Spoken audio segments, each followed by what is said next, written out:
Good morning sir. Morning, বলো। Sir বলছি আমি দুদিনের টার্গেট একদিনে করে নিয়েছি। বাহ, কত টাকার সেল করলে? স্যার দুদিনের টার্গেট ছিল 12,000 টাকার সেল করা, আমি একদিনে 13,000 টাকার সেল করে দিয়েছি। Well done, well done. ও thank you sir, thank you sir. Sir তাহলে যদি আমার স্যালারিটা একটু বাড়ানো যেত খুব ভালো হতো স্যার। তুমি এই ছোটখাটো ব্যাপার নিয়ে ভেবো না, আমি তোমার মধ্যে আমাদের এমপ্লয়ি অফ দি ইয়ার দেখতে পাচ্ছি। ও থ্যাংক ইউ স্যার। স্যার বলছি আর দুদিনের জন্য যদি ছুটি পাওয়া যেত খুব ভালো হতো, বউকে নিয়ে একটু ঘুরতে যেতাম। ডেফিনেটলি, এটা আবার বলতে তুমি কাল আর পরশু ছুটি নিয়ে নাও। ঠিক আছে স্যার। ও কাল পরশু তো এমনিতেই ছুটি, শনি আর রবিবার। তাহলে দুদিন একটু এনজয় করে নাও, সোমবারে দেখা হচ্ছে, আমার একটু কাজ আছে, আমি বেরোচ্ছি। ব্যাস, ছুটিটা গেল। স্যার প্লিজ স্যালারির ব্যাপারে একটু কথা বলে নিন। अबे साले। তুমি এখন স্যালারি কত পাও?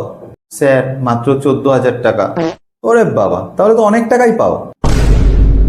তোমার রিকোয়েস্টটা রাখলাম, সামনের মাস থেকে তোমার স্যালারি বাড়িয়ে দেবো। হ্যাঁ স্যার, তো কত পার্সেন্ট স্যালারি বাড়াবেন? একদিনে তুমি 13,000 টাকা সেল করেছো, তাই তো? হ্যাঁ আজকেই তো করলাম। তোমার স্যালারি আমি বাড়িয়ে দিচ্ছি, সেটা কোনো প্রবলেম নেই, কিন্তু সোমবার থেকে তোমার টার্গেট হলো 14,000 টাকার একদিনে সেল করতে হবে। একদিনে 6,000 টাকার থেকে 14,000 কি করে করব?